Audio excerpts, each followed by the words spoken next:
तो वो एक हीरो थे हमारे लिए। उनका इस तरह से जाना मुझे अच्छा नहीं लग रहा। रोना तो मुझे भी आया था कि हम नीतीश कुमार जी को नहीं देख पाएंगे। उन्होंने बिहार को बहुत कुछ दिया है और उनका जाना, इस तरह से जाना मुझे व्यक्तिगत तौर पे अच्छा नहीं लगा। एक बड़े गेम प्लान के तहत वो जा रहे हैं और अभी जो स्टेटमेंट आ रहा है ना जदयू का प्रवक्ता का आया कि नीतीश जी ने रहेंगे तो लॉ एंड ऑर्डर बिगड़ेगा, तय निशांत जय निशांत तय, ये सब जो भूमिका बांधा जा रहा है ना, तो नीतीश जी को पता है कि उनके चलते केंद्र में प्रधानमंत्री बने हुए हैं नरेंद्र मोदी जी, उनके चलते बिहार में एनडीए के सत्ता, तो सबसे मजबूत आदमी आज भी है और मुझे नहीं लगता है उनका दिमागवा वगैरह कहीं फिरल है। नीतीश जी भाई रंग का आदमी नहीं है, वो बड़ा, वो चाणक्य 10 ठो चाणक्य मरे होंगे तब ये वो पैदा लिए होंगे। आपको पता है कि 13 अप्रैल 2025 को गांधी मैदान में हाको रथ हम पान एक आंदोलन की एक बड़ी सभा हुई थी जिसने पान समाज के अस्तित्व को दुनिया के सामने लाया था और वही अखिल भारतीय पान महासंघ के द्वारा आयोजित उस महासभा महारैली में इंडियन इंक्लूसिव पार्टी का जन्म हुआ और हम महागठबंधन के हिस्सा बने और विधायक बने सहरसा से। मैं चाहता हूं कि ये आने वाले 13 अप्रैल को हमारे जनरेशन अखिल भारतीय पान महासंघ के जितने भी सदस्य हैं, उनके हमारे बच्चे आने वाले जनरेशन और इंडियन इंक्लूसिव पार्टी के जितने भी लोग 13 अप्रैल को इतिहास के पन्नों में दर्ज करने के लिए, उन्हें याद करने के लिए पान सम्मान दिवस के रूप में मनाए, जिसकी शुरुआत बापू सभागार में 12 अप्रैल को होने जा रही। बेसिकली गांधी मैदान 13 अप्रैल को हुआ था, लेकिन 13 अप्रैल को सारी हॉलें बुक थी और मैं चाहता था पहली पान सम्मान दिवस होगा तो हम चाहते थे कि बड़ा कार्यक्रम हो, इसलिए हम लोगों ने 12 अप्रैल को बापू सभागार अवेलेबल था, इसलिए हम लोग 12 अप्रैल को कर रहे हैं। और उस दिन मैंने इनवाइट किया है, मेरी बात हुई है राहुल गांधी जी की टीम से, उनको 13 अप्रैल के लिए मैंने इनवाइट किया था, लेकिन अब तो 12 अप्रैल हो गया है। तो इस कार्यक्रम का उद्घाटन आदरणीय श्री राहुल गांधी जी करेंगे और उनके मुख्य अतिथि होंगे राजद के या बिहार विधानसभा के नेता प्रतिपक्ष तेजस्वी यादव जी और अति विशिष्ट अतिथि होंगे दीपंकर भट्टाचार्य। और उसकी तैयारी हम लोग पूरे जोरों शोरों से कर रहे हैं और मुझे लगता है कि जब जब हमने कोई कार्यक्रम किया है वो ऐतिहासिक हुआ है। उसकी तैयारियों के लिए आज हम लोग बैठे थे और हमने तय किया है कि किस तरह से कौन से कार्यक्रम होंगे, हमारा टूर का प्रोग्राम कैसे होगा। और इसी क्रम में इसमें देश के आपको पता होगा कि हमारा 20 से 22 करोड़ तांती, ततवा, पान, कोली, कोरी, मोदीराज, मोहतियार, कालिता, ये बहुत सारे हमारे पूरे भारत में हैं। तो बहुत पूरे भारत से लोग आएंगे और मैं झांसी में कोरी समाज का एक बड़ा, आपको मालूम है कि वीरांगना झलकारी बाई हमारे समाज की एक बड़ी वीरांगना थी, उनका शहादत दिवस झांसी में होने जा रहा है 4 अप्रैल को। तो मैं यूपी में पहला हेलीकॉप्टर लैंडिंग कर रहे हैं, दिल्ली से हेलीकॉप्टर लेंगे और 4 अप्रैल को वहाँ पहुँचेंगे। और हमारी पार्टी इंडियन इंक्लूसिव पार्टी बंगाल में, यूपी में और आसाम के चुनाव में अपनी भूमिका निभाने जा रहे हैं। और चूँकि 12 अप्रैल को बापू सभागार में पान सम्मान दिवस था, होना तय हुआ है और इसीलिए आज मैंने आप लोगों को यहाँ बुलाया था। आयोजन है अखिल भारतीय पान महासंघ और इंडियन इंक्लूसिव पार्टी।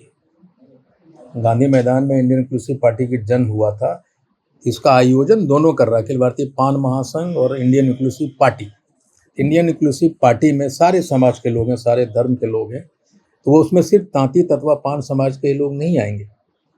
वो इस बार जो पान सम्मान दिवस है उसमें सारे समाजों के लिए दरवाजे खुले हैं और भारी मात्रा में देखेंगे, क्योंकि ये राजपूत समाज से हैं, इनके समर्थक आएंगे, बहुत सारे यानी सभी जातियों, सभी धर्मों के लोगों का जमावड़ा 12 अप्रैल 2026 को बापू सभागार में आपको देखने को मिलेगा। नीतीश कुमार जी को सिर्फ ये कहूँगा कि आपका एक सपना था कि राज्यसभा सांसद बनना है, तो राज्यसभा सांसद बनिए, जाइए, शपथ लीजिए, 1-2 दिन बैठिए और फिर वापस आइए और फिर मुख्यमंत्री बनने के लिए दावा पेश कर दीजिए। वो सपना पूरा हो जाएगा और हम महागठबंधन के लोग बिना शर्त उनके नाम पे समर्थन देने के लिए तैयार हैं, बिना शर्त। अशोक चौधरी रो रहे हैं। देखिए, अगर ये बात कहते हैं तो रोना तो मुझे भी आया था कि हम नीतीश कुमार जी को नहीं देख पाएंगे। उन्होंने बिहार को बहुत कुछ दिया है और उनका जाना, इस तरह से जाना मुझे व्यक्तिगत तौर पे अच्छा नहीं लगा था। अगर वो जाते तो हमें लगता है उनका एक बड़ा विदाई होना चाहिए था गांधी मैदान में। और मैं बता दूं, जब विदाई के लिए वो दिन रखा जाता तो गांधी मैदान एकदम छोटा हो जाता। अभी तक के जितने भी भीड़ जमा हुई है उनके विदाई के लिए, तो वो एक हीरो थे हमारे लिए। उनका इस तरह से जाना मुझे अच्छा नहीं लग रहा। आरजेडी कह रही है कि 20 साल तक परिस्थितियों के मुख्यमंत्री बने रहे हैं। नहीं, देखिए, एक राजनीतिक बयान है और ये सही है कि उन्होंने परिस्थितियों का अपने अनुरूप बनाया, अपने शर्तों पे राजनीति की। और वो इस बार इसलिए उनको अनुरूप नहीं हो सका कि गाहे बेगाहे या जाने अनजाने में उन्होंने आरजेडी या महागठबंधन को कमजोर हो गए हम। अगर हमारे पास 50 सीट होता तो मैं बता दूं कि आज वो हमारे साथ होते। हम लोग 40-45, आरजेडी को, महागठबंधन को अगर 50 सीट आ गया होता तो निश्चित तौर पे मुख्यमंत्री वो होते और हम लोग साथ में होते उनके। मजबूरी में छोड़ रहे हैं। हम कमजोर हुए, महागठबंधन कमजोर हुए, महागठबंधन कमजोर नहीं हुआ, बेसिकली नीतीश जी कमजोर हुए। पिछले बार हम लोग 80-89 सीट में थे, 91-90 सीट में महागठबंधन टोटल, तो भाजपा से बार्गेनिंग कर सकते थे 43 सीट के साथ। वो इस बार 89 सीट के साथ बार्गेनिंग करने का स्थिति में नहीं है। अगर हमारे पास 50-60 सीट होता महागठबंधन का, मैं बता दूं ये अपने शर्तों पे दोबारा राजनीति कर।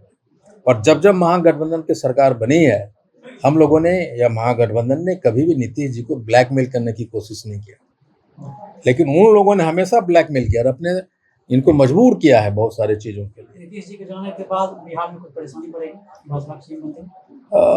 मैं ये तो नहीं कहूँगा कि परेशान, लेकिन जो उम्मीदें नीतीश जी के चेहरे पे वोट मिला है ना, कि भाजपा के चेहरे पे मिला है, अब इनके जाने के बाद जनता को परेशानी क्या क्या होने वाला मैं बता देता हूँ आपको। एक तो जो 2 लाख रुपया वाला योजना था ना, वो ठंडा बस्ती में जाने वाला है। अब 125 यूनिट जो बिजली थी, अब वो बदल गया नियम। अब 8 रुपया 25 पैसा, 7 रुपया कुछ, 5 रुपया कुछ, अलग अलग ये बांट दिया है। इतना घंटे इस दर से, उतना घंटे इस दर से। अब समझ लें कि 125 रुपया छूट बिजली का, लेकिन ले रहा है 500 यूनिट का। यही नहीं, मैं सहरसा में मैंने देखा है कि गांव के गांव गरीबों से उनके घर से बिजली का मीटर उखाड़ लिया गया, 40,000, 50,000, 60,000 बिल थोप दिया, एफआईआर कर दिया थाना में। 125 रुपया का यूनिट दिखा के गरीबों से पैसे वसूले जा रहे हैं। ये सारी समस्याएं नीतीश जी के जाने के बाद होने वाली। महिला, मुझे तो डर है, आप देखें तो भाजपा महिला विरोधी नीतियां लाती है और नीतीश जी महिला को एम्पावर करने के लिए बिहार में बहुत सारे काम किए। वो सारी चीजें बंद होने वाली है। ये 33% बिल पास हुआ था ना महिला को पार्लियामेंट में, कहीं नामो निशान दिखाई पड़ रहा है। तो बिहार के जनता के लिए परेशानी है। और ये सगुफा छोड़ा ना कि नीतीश जी का मानसिक स्थिति ठीक नहीं है, लेकिन मैं जानता हूं कि उनकी मानसिक स्थिति बिल्कुल ठीक है। अगर ठीक नहीं है तो उनको ये याद कैसे रहता है कि हमको सीएम बने रहना है। अभी कुछ दिन पहले से उनको ये याद कैसे रहता है कि नहीं, कतनो मनो हम जेबे करेंगे राज्यसभा, ये सब कैसे याद रहता है? इसका मतलब उनका मानसिक स्थिति ठीक ठाक है। एक बड़े गेम प्लान के तहत वो जा रहे हैं। और अभी जो स्टेटमेंट आ रहा है ना जदयू का प्रवक्ता का आया कि नीतीश जी ने रहेंगे तो लॉ एंड ऑर्डर बिगड़ेगा, तय निशांत,